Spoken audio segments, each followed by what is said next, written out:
night may be long and the dark may be deep, but the answers are there to be found. Whether it's the normal, the abnormal, or the paranormal, you're in the right place. Let's go beyond reality. Anyway, welcome to the beginning of the week. I'm looking forward to getting another week started here as we have a lot of great topics and a lot of great guests scheduled for tonight and the rest of the week. Tonight we'll be talking about Nikola Tesla. This is a man and a topic that for a very long time was quite ignored. And recently, within the last, dozen years, maybe 20 years, more and more attention has been given to his accomplishments and his theories and his ideas.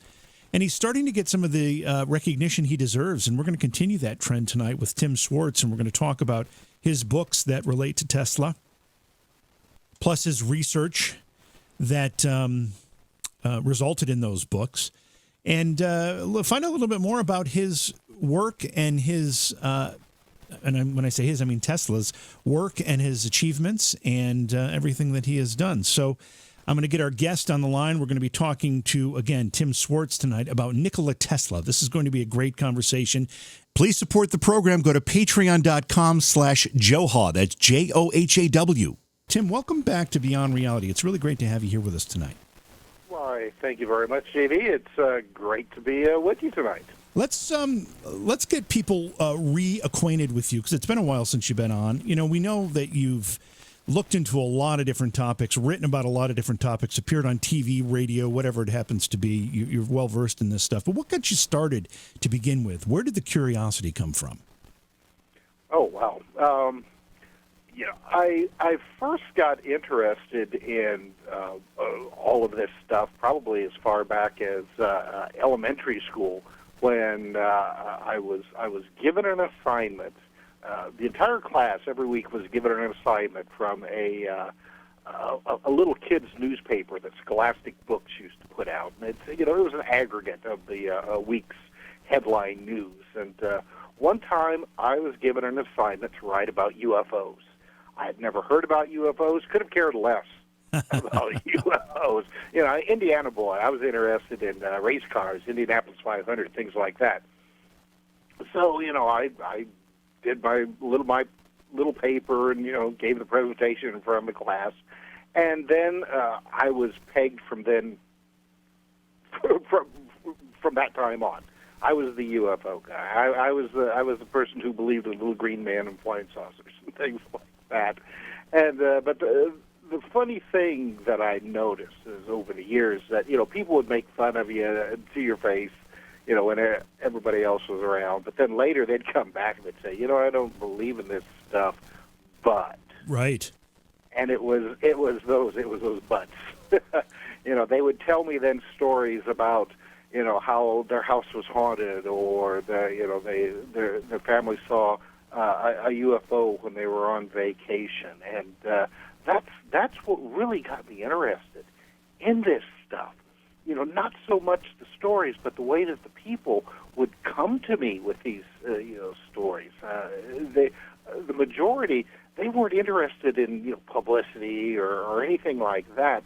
They just wanted to tell somebody who would listen to them and not laugh at them, and maybe assure them that what happened to them, or what continued to happen to them, happens to other people, and they're not crazy.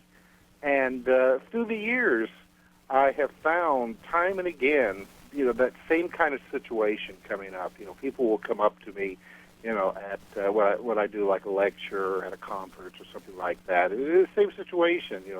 They want to tell me this story of an experience that they had, because a lot of people have no idea how to mentally categorize a lot of these things. It's a little bit easier nowadays because of the proliferation of reality television shows that deal with UFOs and Bigfoots and ghosts. It's amazing. But still, there are a lot of people who will have these experiences and their brain doesn't know what filing system to put that in. I saw my dead grandmother standing at the foot of my bed telling me everything was going to be all right. Where do I put that in my head? And after they tell me these stories, a lot of them, they don't want explanations or anything like that. They just want to be heard, and you can see almost like the weight lifted off their shoulders, and they walk away feeling better, because most of the time they can't go and even tell a family member for risk of being laughed at or being called crazy. Oh, our family members are the worst when it comes to being made fun of in these types of situations. So, through the years, I have found that probably, 95, maybe more than that, percent of people have at least one bizarre experience in their life. Most people tend to just try to forget about it and go on with their lives. Other people, they'll chew on it for the rest of their lives, not knowing what to do or what to make of their experience. And really, that's the stuff that just fascinates me about all of this. But and you hit on a very important point in your answer there. When you mentioned the effect of reality television, particularly paranormal reality type television, that is permeating all of the cable networks, it seems. Right. And I would have to say that you might agree, and tell me if you do or don't, that it really has been a bit of a paradigm shift. Oh, it definitely has. I mean, really within, these kind of shows really started to take off. I mean, when I was a kid, we would have shows like In Search Of, with Peter Graves and Leonard Nimoy, and that was about it. Later on, there were some other shows. I can't remember the one now. There was a big one that Inside Edition used to produce even before the X-Files came out. But really, it was kind of like the X-Files, even though it was a fictional TV show. Kind of got all this stuff started, and then because it's basically cheap to produce these, especially like the ghost hunting shows, yeah, or the UFO hunting shows, where everybody had those stupid camera gears attached to their bodies with the night vision cameras, and everybody would be running around the woods, bumping in the trees and screaming every time an owl hooted or something.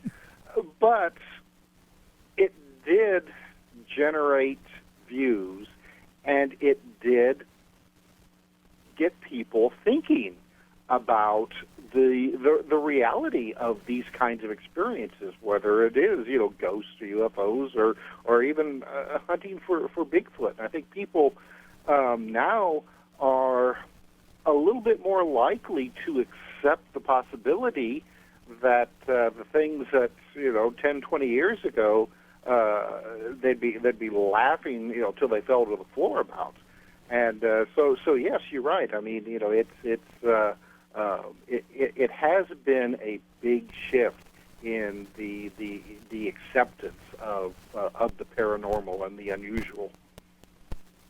And I love the fact that you pointed this out as well, because it's always cracked me up a little bit, but I also find a little bit of sincerity, or no, sincerity is not the word.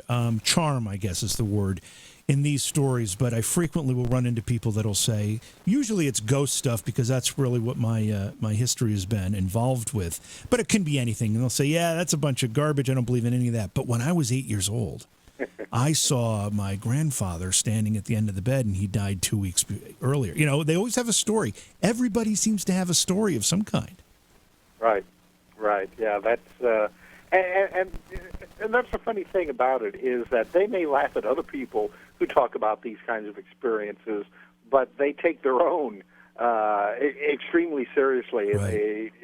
Even if they, most people don't even want to talk about it, but when they do mention it, boy, they get all defensive if somebody turns around and laughs at what they're saying. So it's I suppose that's just human nature. You believe in the experiences that you have, but other people's experiences, oh well, that's just a load of. So you developed this curiosity, and you kind of set down a path to get some answers to some really long-standing and maybe some what I would consider to be, in many cases, difficult to answer questions. What did you start looking at first? From a professional standpoint, what did you start looking at? Well, professionally, it was UFOs because when I was in college, I kind of helped support myself by writing articles for UFO magazines. Back in the middle to late 70s, there were still a number of UFO magazines being published. You had Saga magazines, UFO reports. True magazine had like a quarterly UFO magazine, official UFO. And believe it or not, at that time, these magazines actually would pay you to write articles for them. I mean, it wasn't much, but, for a kid going through college, every little bit helped. But from UFOs, I then started writing about ghosts and hauntings because I've had my own personal experiences, which led me to do some feet on the ground investigations on my own of other cases, and so it just kind of spread from there. From then looking into ghosts and hauntings, I started looking into cryptid cases. The place I was going to college had a number of Bigfoot sightings close to the river that divided Indiana and Illinois. So that got me interested in that. And then, when it comes to these kinds of things, it's like crack cocaine, I suppose. It just it becomes addictive. At least for me, it was. I mean, this was fascinating, and then something else comes up, and I'm like, oh my gosh, this is fascinating too. And now, all these years later, it still, all of it is just so fascinating to me. Some people, when they get into these kind of things, they tend to stick with, say, just UFOs or just ghosts and hauntings, and really refuse to waver from that path, or even consider that there could be an overlap across all of these different types of unusual phenomena.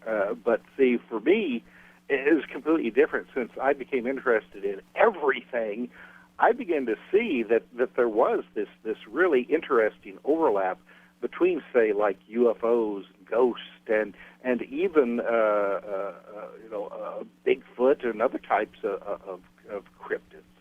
They all seem to be under this big extended umbrella, which a lot of these other investigators who tend to focus only on one subject, they hate it when others come out and say, well, there's some really good evidence that people who have UFO sightings also have poltergeist experiences in their house, or there's also a Bigfoot sighted in UFO flap areas.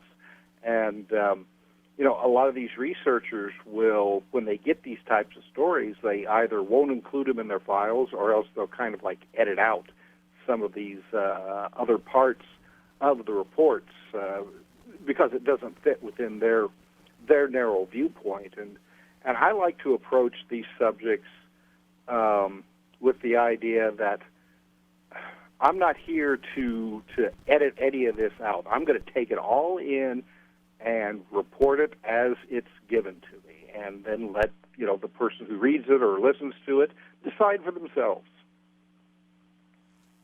I have a real fascination with people who report multiple experiences within either a narrow geographic area or a narrow time frame. And I'm not sure if they are the person themselves are acting as some type of paranormal lightning rod that attracts a Bigfoot sighting, a UFO sighting, and a poltergeist experience all within a short period of time, or if they happen to be in a place that is just surrounded by these phenomena. And what are your thoughts on this, Tim? Do you think it's the person, it's the place, or it's some combination of all of the above that makes these multiple phenomena reports seemingly more common than we might think?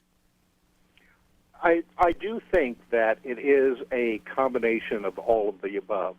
Now, saying that, I'll also say that you will have individuals who just really seem to be lightning rods for paranormal activity. Their lives are filled with UFO sightings and ghosts and other weird things, and no matter where they are, where they're living, it's like this phenomena follows them around. The other part of that is that a lot of times this kind of stuff runs in families. If you have somebody who has a lot of UFO, ghost sightings, things like that, chances are one of their parents or grandparents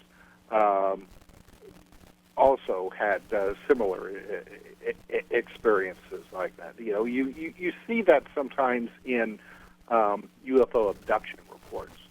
That if you have somebody who complains that they're being abducted, by the little big-eyed grays who come into the bedroom and shove probes up their nose, chances are that this is something that has occurred throughout their family, one branch or the other, for a number of generations. Now, then again, you have people who just kind of stumble across weird activity that seems to be centered over certain areas. There are areas all over the world that are hotspots for UFO and paranormal activity. The funny thing about that is that these hotspots come and go. They may be active for a couple of months, a couple of years, a couple of decades, and then it'll just suddenly stop and maybe move 100 miles east or west, north or south, or just disappear completely. You see this right now.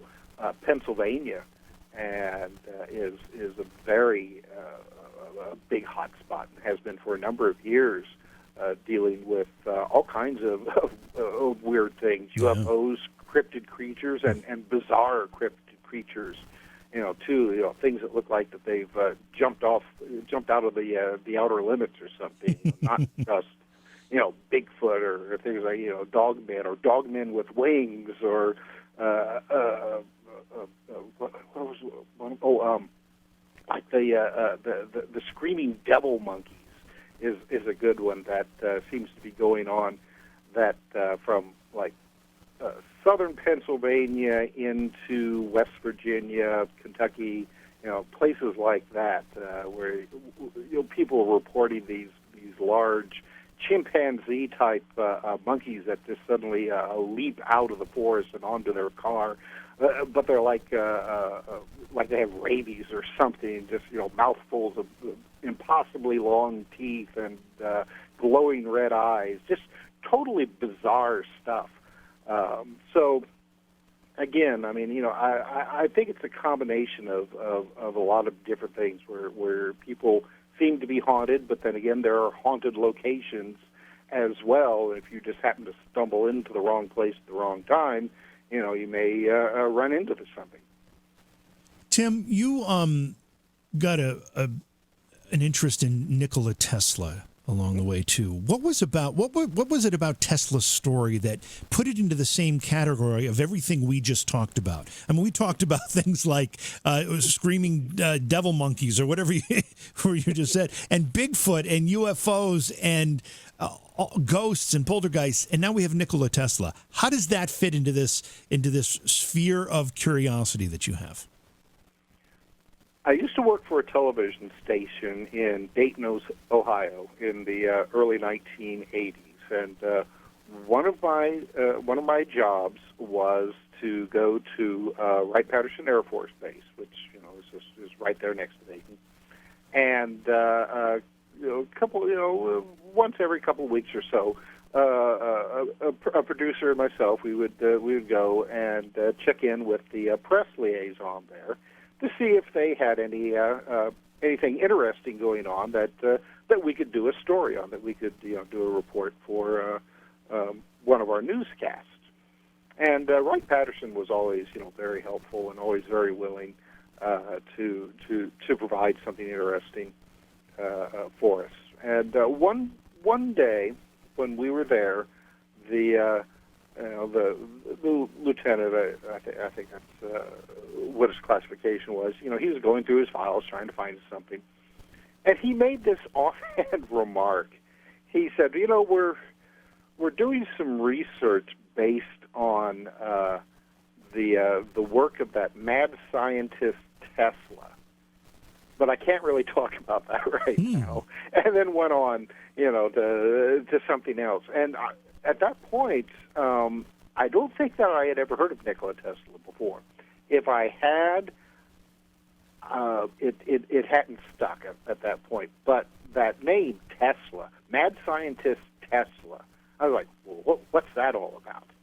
And of course, it didn't occur to me till after we had, done whatever story we were on and had left. And I was like, okay, who's this mad scientist Tesla that the Air Force is doing experiments based on his work? So I started doing my own research, and fortunately, when you're working for a television station or newspaper or anything like that, you have access to all kinds of great sources. We have a thing called the LexisNexis. I think so. LexisNexis. Yeah, the research thing. Yeah, and most people they can't get access to that. That's right. The station had paid good money to allow us to get. It wasn't cheap. That wasn't a cheap service back when it was the only option. No, it was not. After I had left that station, I looked into, even though I was working for, I started working for another station that didn't pay for that, and I looked into it to see how much it would cost, and I was like, oh, no, that's not going to happen. Yeah.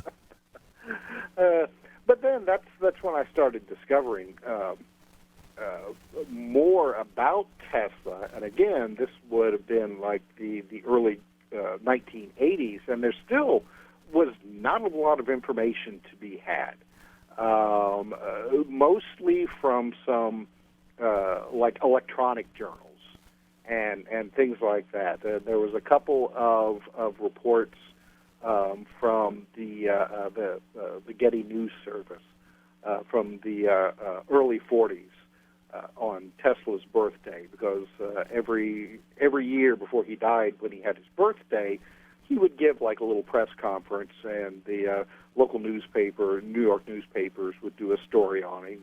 Here's what Dr. Tesla says is going to happen this coming year, and some of his experiments are going to produce such and such a thing. Other than that, it was very difficult to find any information about the guy, and that just kind of led to my journey of trying to dig out as much info about Nikola Tesla that I could. Why do you think that Tesla, and I think I found the same thing to be true, and I hadn't really heard of Nikola Tesla until, I say rather recently, maybe 20 years ago, it started to really show up on the radar. But why do you think he was largely forgotten to history, or maybe not forgotten, but ignored by the storytellers for so long, when it seems to be his contributions were so plentiful and his ideas were so groundbreaking? And we're starting to realize all of that now. So why the shroud over Tesla for so long? It really is amazing how he had become almost just completely forgotten up until really very, very recently. In fact, there used to be an exhibit in the Smithsonian Institute that attributed the discovery of electricity and the AC current system along with the AC motor, to Thomas Edison. Oh, really? Yes, yes. Wow. Yeah, and I mean, it finally, I guess, was taken down probably at the beginning of the 21st century. But up until that time, I guess this display, and somewhere in my files I have a picture of it, but you should see my files. But yeah, I think that may be one of the reasons, among many, that Tesla was somewhat forgotten, was that Edison really dominated the whole electrical thing after Tesla's death, because Edison, the light bulb, so naturally if Edison, you could just see how this train of thought would go. Edison invented the light bulb, electricity, Edison, yeah, makes sense. And probably Edison and his heirs, they're not going to dispute that. Right. General Electric isn't going to dispute that. But as well, in Tesla's later years, he was always an eccentric person.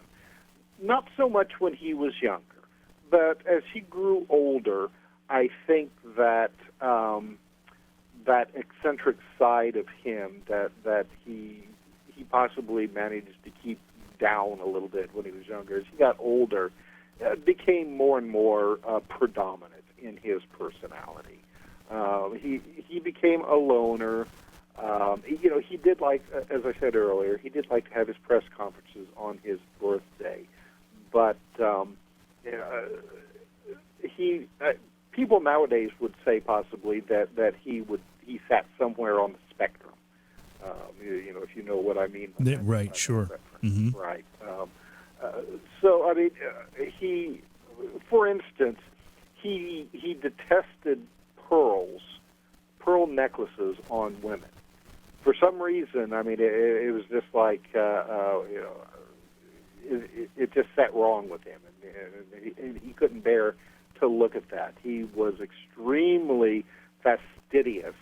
He was a germophobic. His like eating utensils, he would always eat at a certain restaurant at the Hotel New Yorker that he lived in, and his knives and forks had to be set in a specific order. Things like that.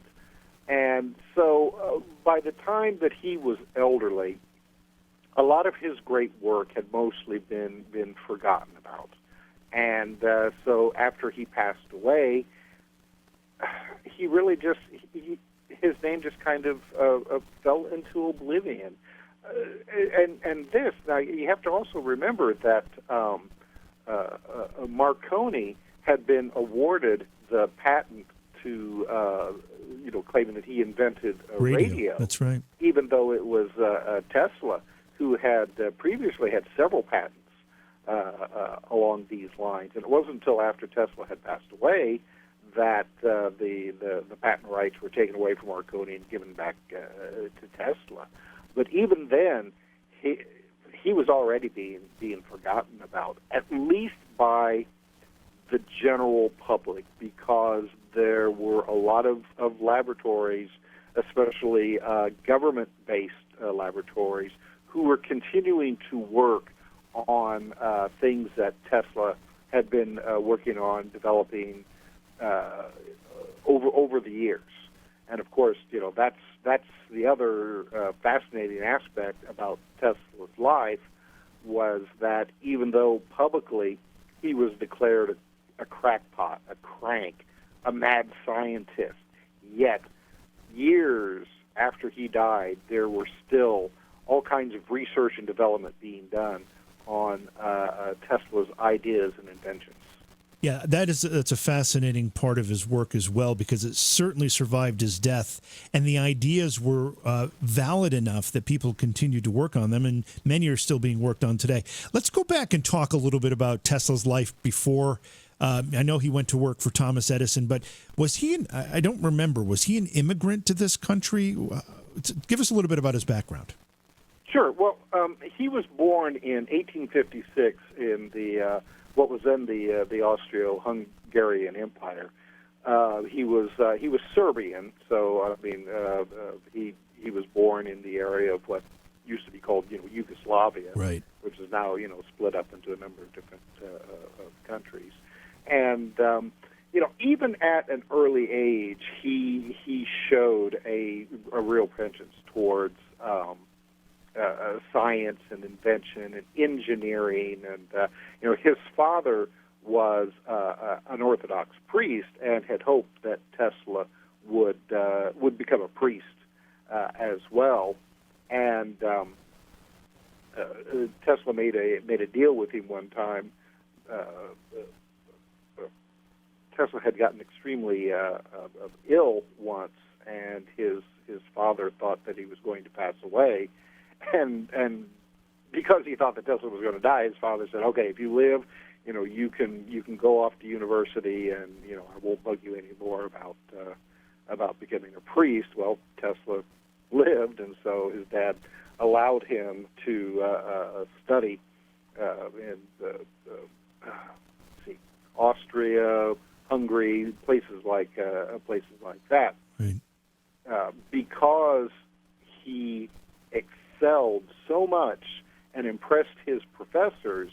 They actually wrote him a letter of recommendation to Thomas Edison, and so then Tesla immigrated to the United States specifically to work for Thomas Edison, and took several of these glowing letters to present to Edison. And Edison, at that time, had already developed his own electrical power system based on direct current, and he was in the process of putting this together in New York City. The problem with Edison's system was that DC current doesn't travel very far before it has to be stepped up again and then transmitted another block or so. So every couple of blocks there would be a new transmitter array that would be set up to keep this current going. Tesla approached Edison and I want to work for you, and Edison hired him. And one of the first things that Edison hired Tesla to do was to fix a power system that was on a yacht of a friend of Edison's that was sitting in New York's harbor. The generator had basically just blown up and had fried the entire electrical system, on this yacht. And when I say yacht, this was a pretty good-sized ship. He promised Tesla, and who knows, everybody reports that this is true, and knowing from what I've read about Edison, it probably was, because he didn't expect Tesla to be able to fix this ship. So he told Tesla that if he got it fixed, that he would give him a bonus of just an outrageous amount of money, probably the equivalent of about $50,000 today, or right, something along those lines. So Tesla went out to this ship and fixed it in a matter of a day or so. It wasn't hard for him at all. And he came back and he said, "Okay, it's all fixed. Where's my money?" And Edison refused to pay him and told Tesla that, you just don't understand the American sense of humor. And Tesla did not understand the American sense of humor and promptly quit. And that kind of started from that day on the whole war of currents between Edison and Tesla. And for a couple of years, Tesla had to resort to menial labor, digging ditches and things like that, before he finally convinced some other entrepreneurs that his ideas for the development of the AC motor and ultimately what would lead to the whole AC current, which dominates the world now. To be able to fund Tesla and to do the proper research to get this stuff going, which was in direct competition naturally with Thomas Edison, and because of that, and because basically Tesla won that war. I mean, we have AC current as our main source of electricity throughout the world, not DC, except for batteries and small electrical instruments. Edison didn't like that very well, and he swore that every chance that he would get, he would make Tesla's life miserable, and he did too. I mean, when AC power was building up, across the country, and the lines. The generators had been built at Niagara Falls. The lines were being put out across the country. Edison was trying to show that AC current was dangerous and conducted these public spectacles where he would electrocute dogs and other animals, including an elephant, right? Yeah, he did an elephant. That's a famous, and it's all on film. Or yes, he filmed the whole thing. It's rather disgusting display, but that was one of the things he did.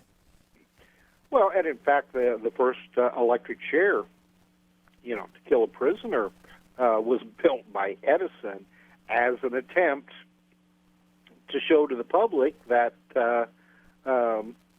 Tesla's AC current was extremely dangerous, and that this.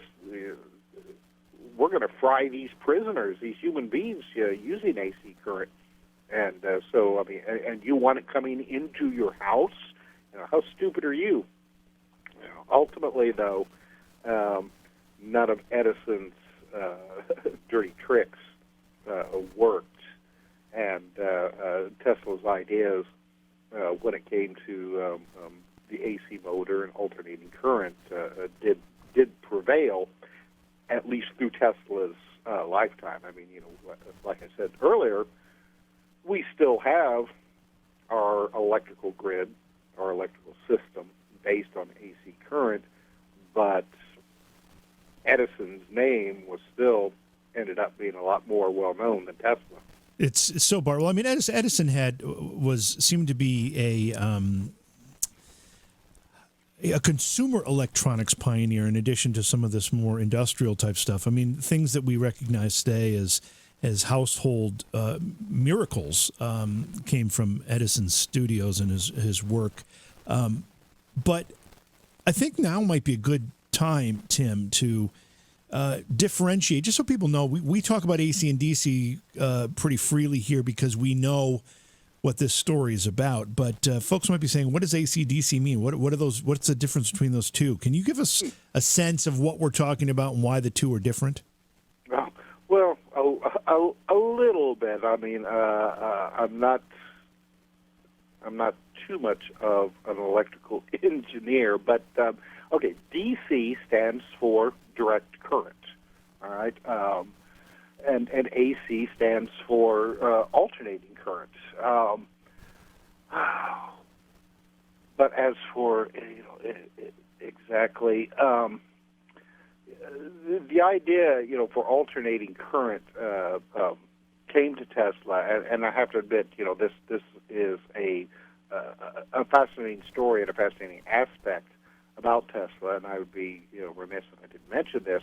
One of the things that makes Tesla so unique is that when he had an idea for an invention, he would have visions, basically, as he would call them, where he would see whatever it is that he was trying to develop.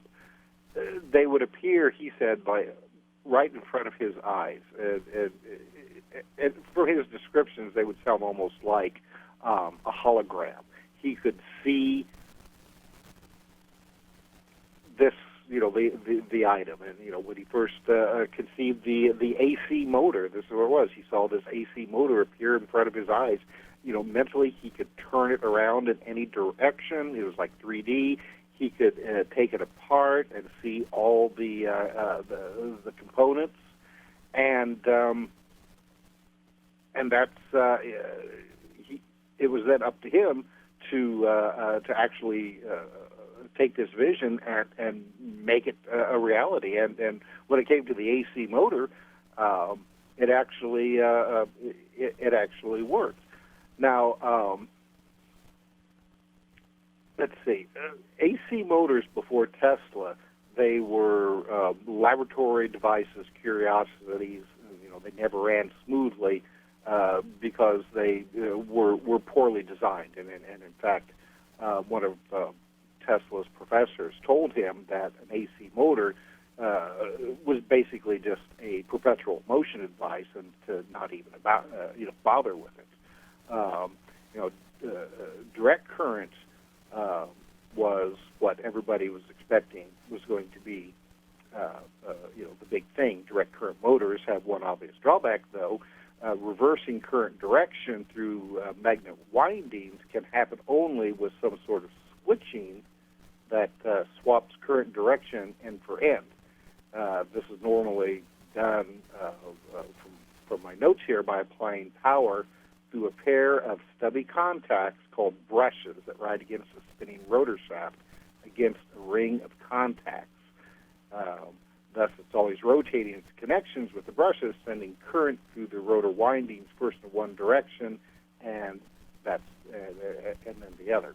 So, what Tesla conceived is an alternating current that's fed to windings that would create poles that reverse themselves without any mechanical aid.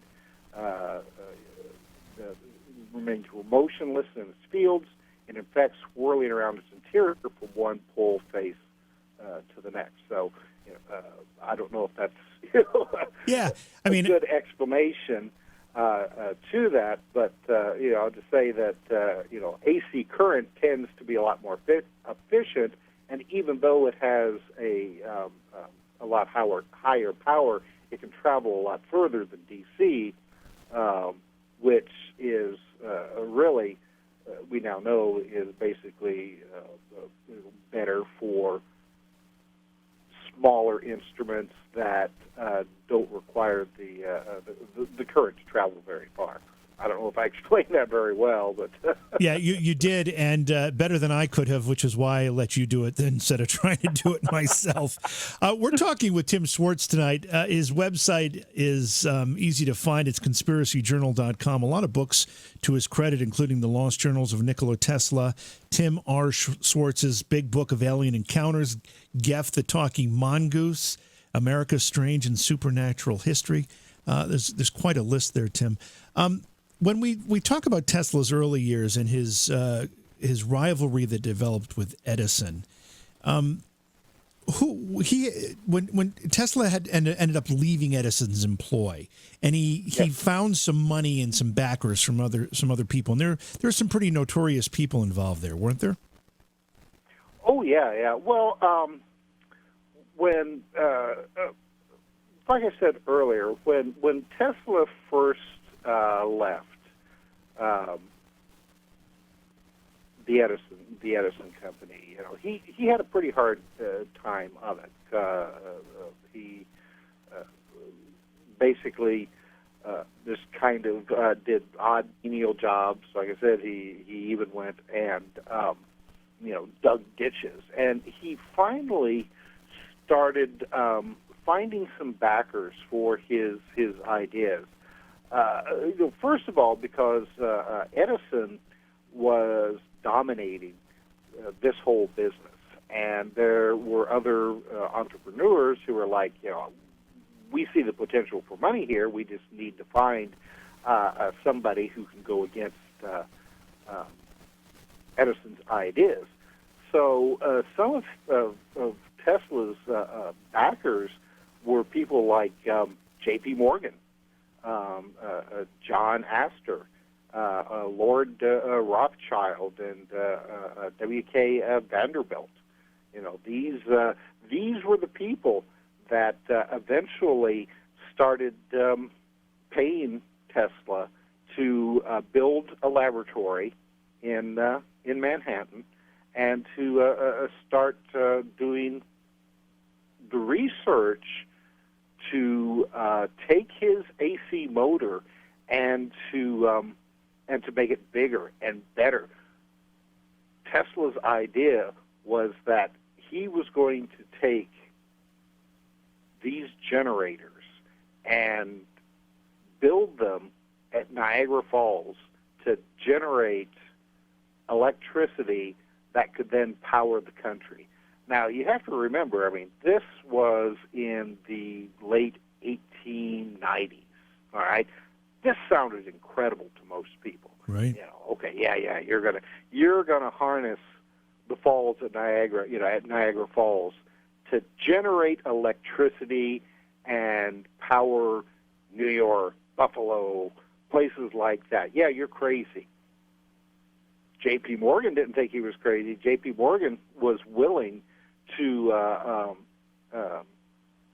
put money into this, and this would later become the Westinghouse company, and so ultimately, Tesla was right. He was able to build the first electrical generating plant at Niagara Falls. And you have to remember, nobody had ever done this before, with the exception of a smaller scale using DC current by Edison in New York. And when I'm talking about a smaller scale, I mean, just maybe about, these generators were maybe about the size of a desk, all right? I don't know if you've ever been or seen pictures of the Tesla generators at Niagara Falls, but they're huge. They would fill an entire room, just one of them, and there were a number that Tesla and his engineers built themselves based on Tesla's ideas. Again, nobody else had ever built anything like this before.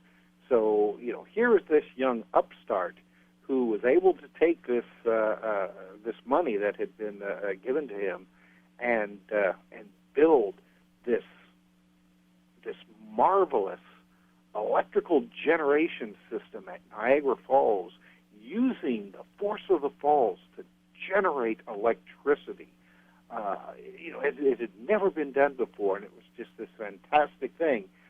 One of the ironies about all of this is that the government granted Tesla and Westinghouse the rights to build this plant and to generate the electricity, but the electric lines that would carry this electricity from Niagara Falls, first it was to places like Buffalo and New York, but then it went out to other places.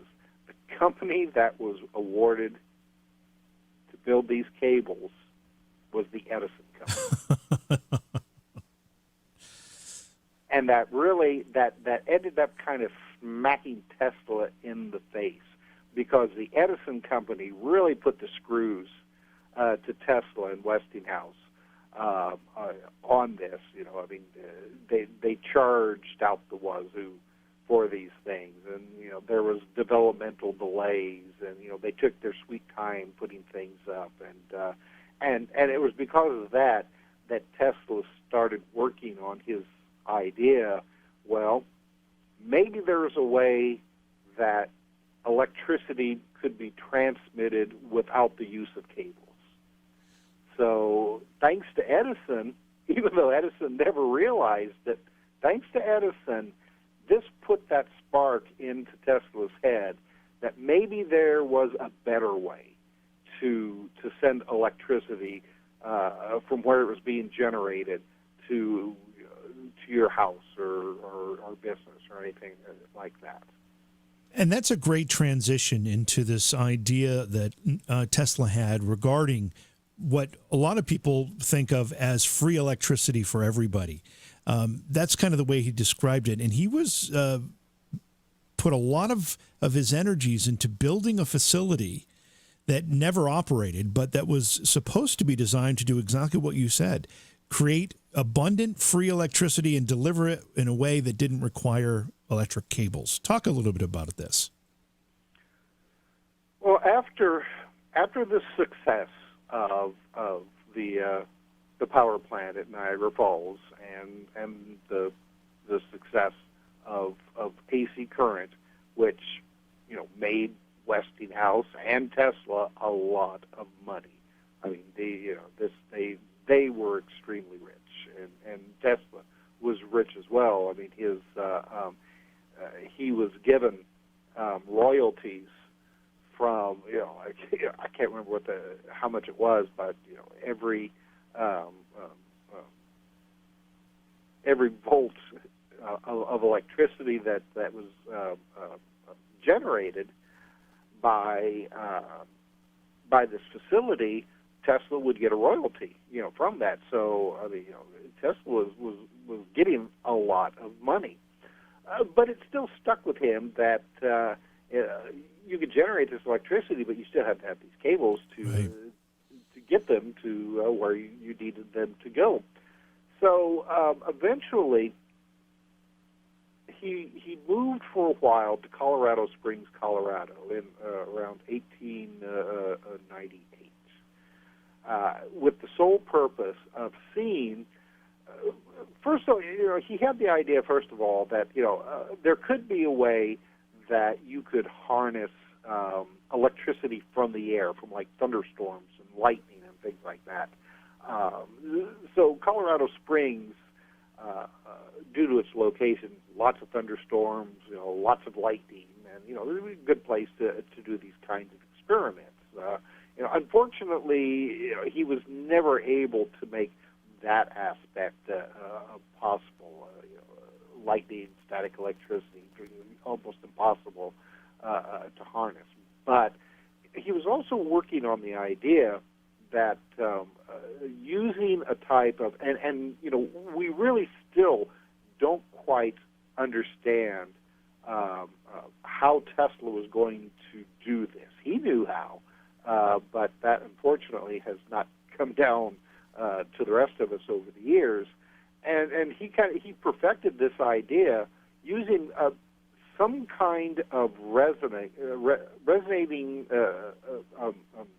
capability combining the Earth and the atmosphere, where you could generate electricity at its source and then beam it basically to wherever a proper receiving array was set up. A lot of people now think that Tesla's idea was really nothing more than just putting up a big, a Tesla coil into the air and just generating just a huge amount of electricity and just let lightning bolts fly in every direction. Naturally, that wouldn't work because every lightning rod or TV antenna or what have you would be getting struck by this electricity, and plus it's not very efficient. It wouldn't travel very far. Yet there are still television shows being produced right now where you have these scientists and engineers saying, "Yeah, this is what Tesla was going to do," and they have like a big Tesla coil in their backyard and they shoot lightning from it, and it looks impressive, but it's not what Tesla was going to do.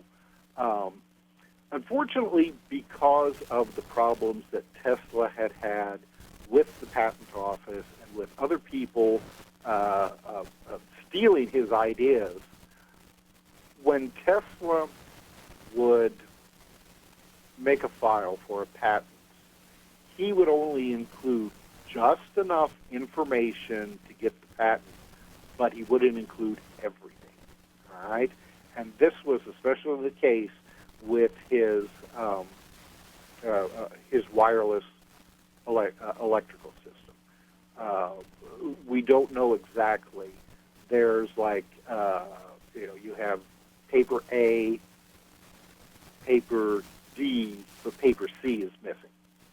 As some of this paperwork has been discovered at the Tesla Museum in Belgrade, but unfortunately, the government officials won't allow people, or at least Western people, to examine this paperwork. Some people have been shown. There was a show called the Tesla Files that the host of the show actually went to the museum, and the museum curator brought some of this paperwork out, allowed them to look at it, but not to take pictures or take notes or anything like that. So, we only have really just like a rudimentary idea of what exactly Tesla had in mind. That being said, Tesla was certain that this was something that would work, and with the help of again J.P. Morgan and some of these others who were investing in the Westinghouse company, he convinced them to allow him to build this huge transmitting array on Long Island, New York. He built this huge tower, and this was going to be his prototype. This would be the thing that he could demonstrate successfully that this would produce electricity and transmit it wirelessly to various locations.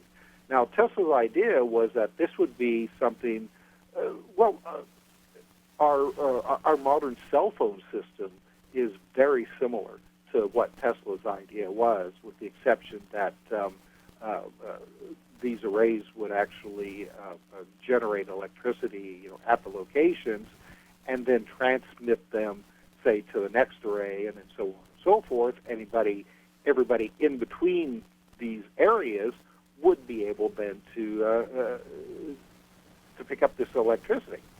Now, Tesla understood that his benefactors would not understand how they could profit from this system, because at this point, everybody, had a very clear idea that, you put when electricity came by cable to your house, there'd be a meter. Right.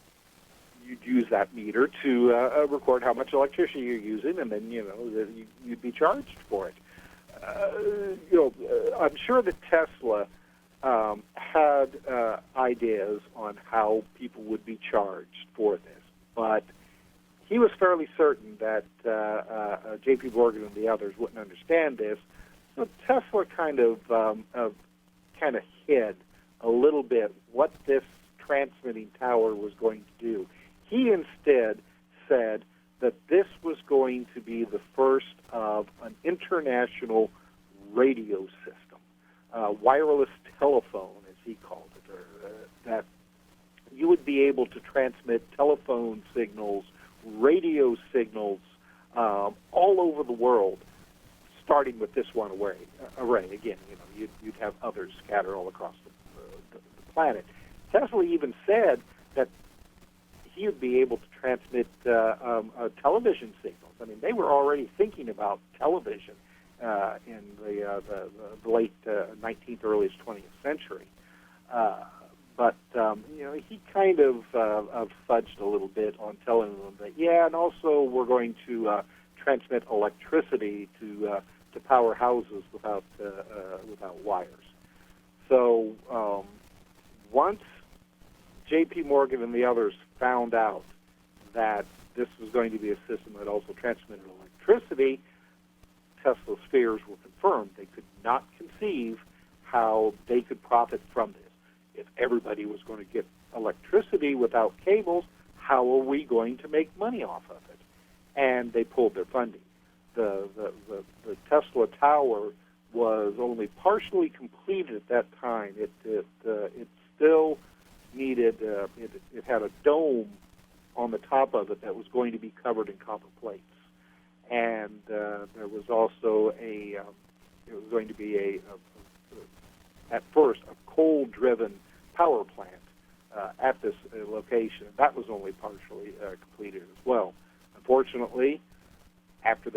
money. They then sued Tesla, and then he countersued, and by that time, Tesla's name was mud.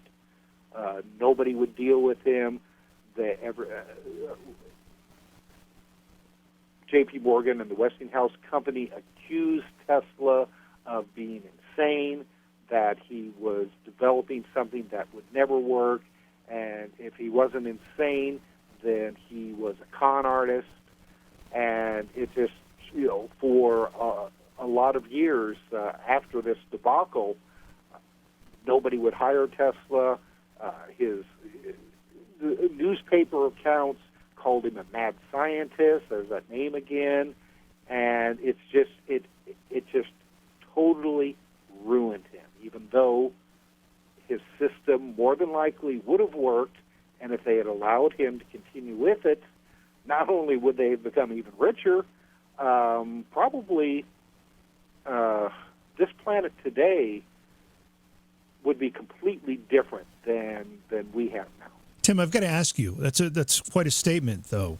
This system probably would have worked, or however you phrased it. Do we have any, I guess, what do you base that on? But also, did Tesla ever demonstrate the concepts on a smaller scale to the point where you could say, okay, theoretically this can work? Or was it all just in his paperwork in his mind?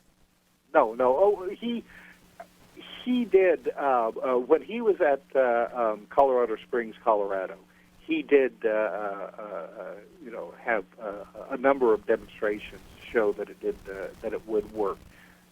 He actually put a field of electric lights about 2 or 3 miles away from his laboratory up on the mountain of Colorado Springs, and would throw the switch, and from the smaller version of his tower there at Colorado Springs, these lights would glow.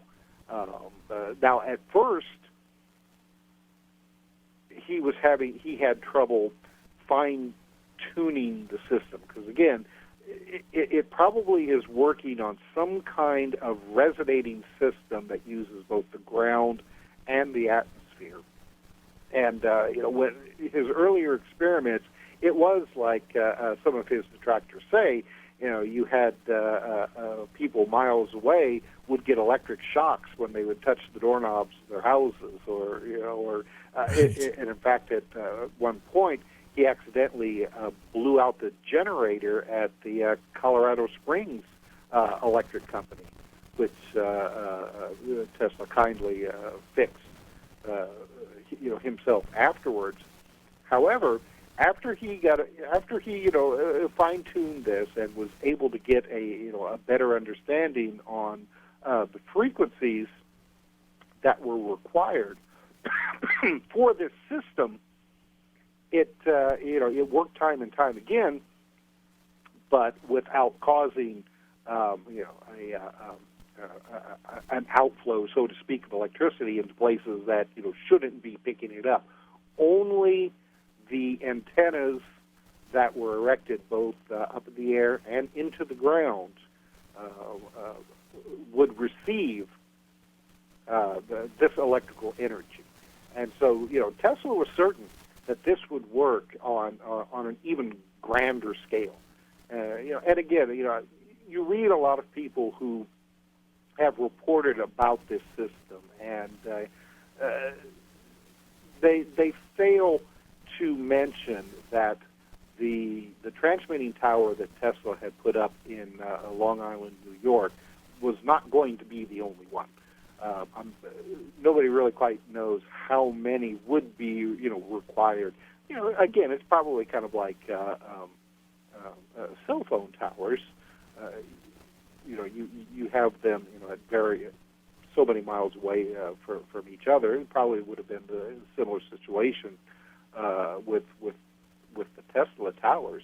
But Tesla was not the kind of guy that would go and take all this money and start construction on this facility in New York if he was not certain it was going to work. That just was not the personality, that he had. He again, like I talked before, he was very, I don't know, maybe like had OCD or something along those lines. I mean, if this was not going to work the way he exactly intended it to, he wasn't going to continue with his research until he had perfected it. So that just tells me when he got that far to actually get funding, build the tower, almost ready to go with it, that he was certain that it was going to work exactly like it had worked out at Colorado Springs. Well, one more question about this wireless electricity idea, and then we'll move on. Are these ideas lost to time, lost with Tesla, or have they been lost to profiteering and kind of hidden and buried because there isn't an effective way to profit from them? I think that, okay, I don't think that it is lost completely, all right? More than likely, there has been continued research along this line, especially in the military, all right? I have heard stories from several different sources. Unfortunately, I can neither confirm or deny it, that for a number of years now, that there is that soldiers have been issued basically like backpacks, and they'll go out to, say, like out in the desert or someplace like that, or on a mission, and they set up this backpack and they put up this antenna, and they receive electricity from it. They're able then to power their camp from this one machine that they don't, they're not told how it works. They're just told how to operate it. Put it, set it up, put one antenna, ground it, and put another, antenna in the air, and it will provide sufficient electricity to power your camp. So I suspect that this is probably a Tesla-based system. And this is something that you've been told about? Yes, I have been told about this. Like I said, from several different sources, completely independent of each other as well. That's the amazing thing about it. And one gentleman, and unfortunately, I can't mention their names because that would get them in very big trouble. One person just happened to just kind of talk about it out of the blue, with not really knowing that I had an interest in this kind of stuff, Tesla related, not even putting two and two together that this could in any way be related to Tesla. He just told me this story about how they had this wonderful thing that they were able to set up in their camp out in the middle of nowhere, and all they had to do was set it up, ground it, put an antenna up, and then it could power the entire camp. Now why I say the entire camp. I mean, I'm not talking about a huge camp. Right. Just a little encampment. Yeah. We have to move on because we're going to run out of time, Tim. But a great question, just scrolling through our chat room here. What happened at the time? And we're going to ask this, and we're going to back up a little bit. But what happened at the time of Tesla's death with his papers and his books and his materials? There's quite a controversy over that, and some believe the government confiscated much of it. What are your thoughts, and what did you discover when you researched? Right. Well, Tesla's final years, he spent at the New Yorker Hotel in New York, and despite the fact that people thought that he was basically penniless, I mean, he was still able to stay at this fairly nice hotel. He was receiving money from a number of different locations, but when he passed away, there, according to released FBI papers, there was a lot of concern that went as far up as the White House that Tesla had information in his notes and papers that would be of security concern for the United States. Well, this was correct because Tesla had actually developed what he called a death beam, and had tried to interest the United States in it in the late 1930s, and he was just basically ignored. He ended up actually selling it to the Soviet Union, who at that time was an ally of the United States, and apparently the Soviets were pretty happy with what they got, because a couple of years later they gave Tesla even more money for this idea. So because of this, after he died, the FBI got the Office of Foreign Affairs, of all places, even though Tesla was a nationalized citizen, to come in and to clean out his apartment. Tesla had a safe there. He had a warehouse full of boxes and crates of his paperwork, and there was even more material that was scattered at various other locations. And they tried to get a hold of everything that they possibly could, and then go through it to see if there was anything of any interest. Now, the interesting thing about all this is that President Trump's uncle was the gentleman. He was a scientist from MIT who came in to examine this material, which there was.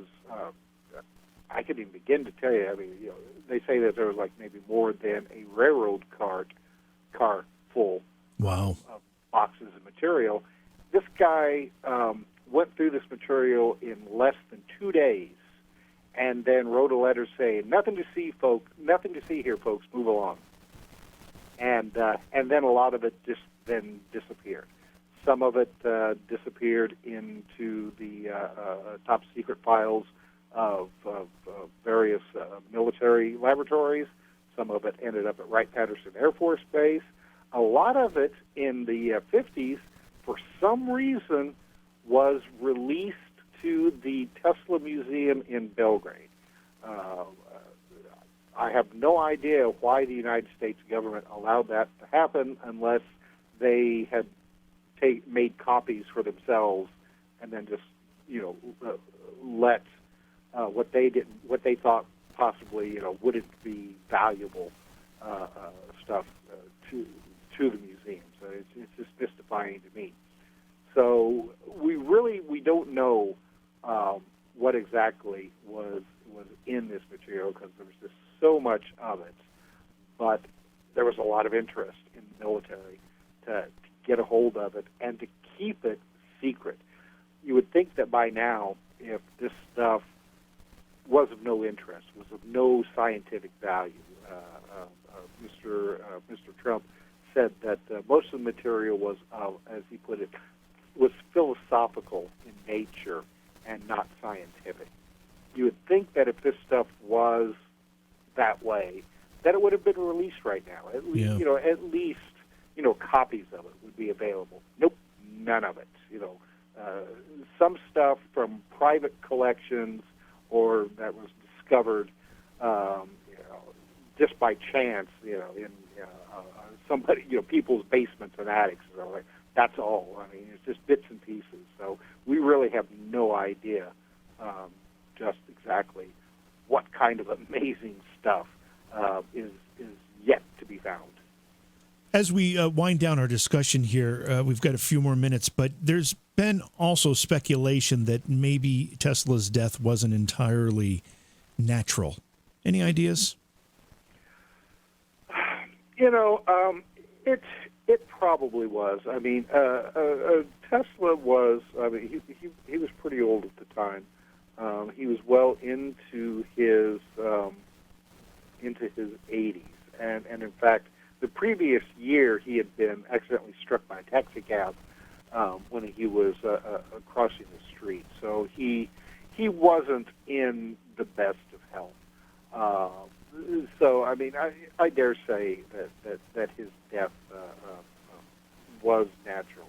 Now, the FBI was certainly keeping tabs on him because there were several agents that were embedded in the New Yorker hotel on the floor just below where Tesla lived. That they kept their eye on him, and in fact, there are stories circulating that says that Tesla, up until the time that he died, was possibly working for the United States government for various reasons. Tesla's personal secretary, and the guy who worked with Tesla for most of his life, reported that a few days before Tesla died, that Tesla was still doing certain experiments that are still classified as top secret at a laboratory located on one of the upper levels of the New Yorker hotel.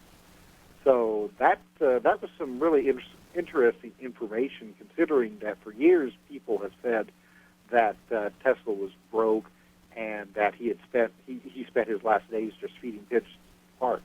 But his personal secretary said, no, that's not true. He was still doing research and development on various projects, some of them being funded by the United States government.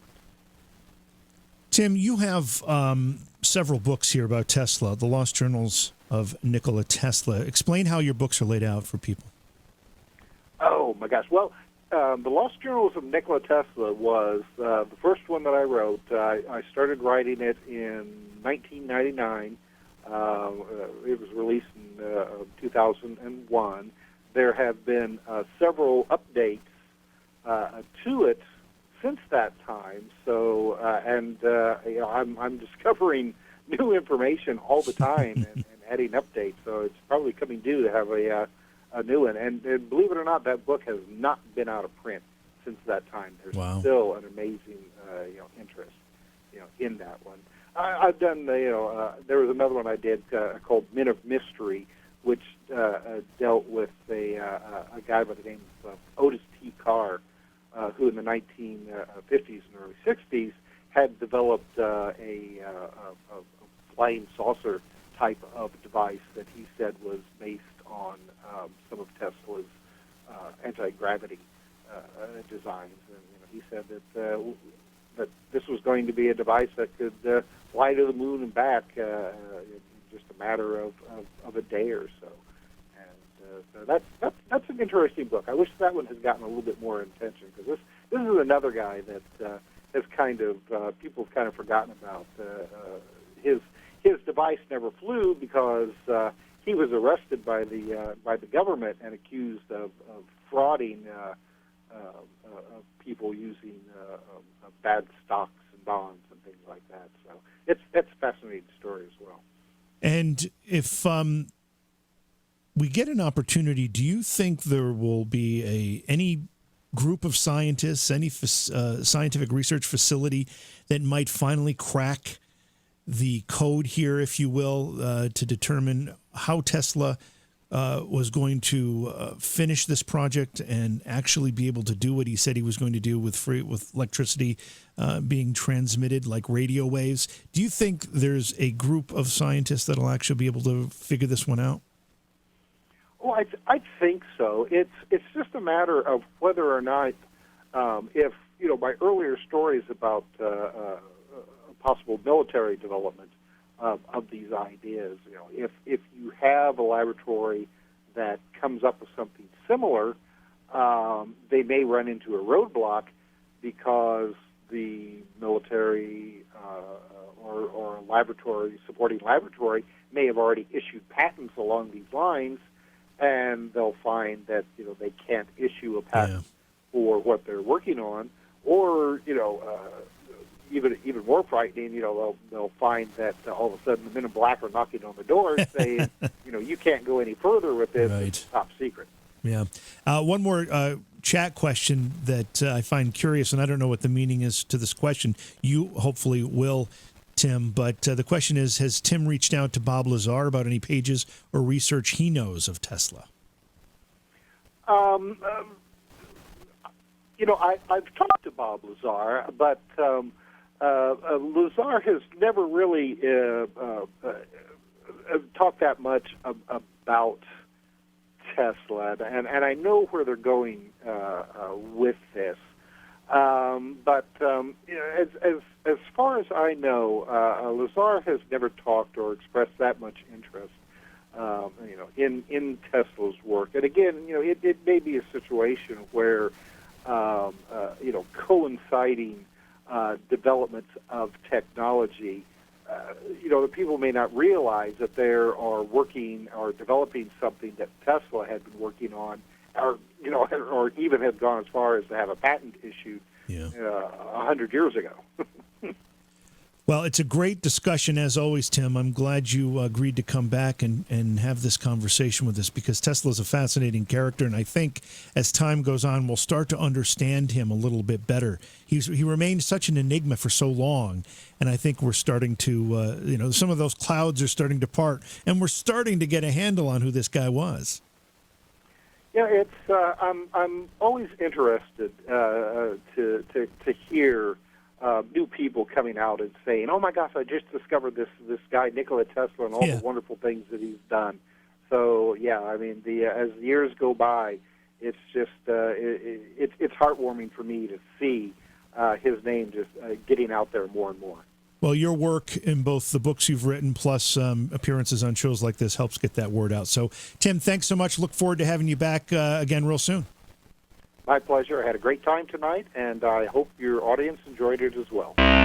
Beyond Reality Paranormal is hosted by J.V. Johnson and produced by Orion Palmer and Slick Eddie Edwards. Like us on Facebook and subscribe to our YouTube channel. Please consider supporting the program either through your podcast platform, click on the link in the description, or on Patreon at Joha Productions. If you'd like to be a guest on Beyond Reality Paranormal, or you have a recommendation for a guest, contact our producer, Slick Eddie Edwards. Eddie is spelled with a Y, at slickeddieedwards@gmail.com.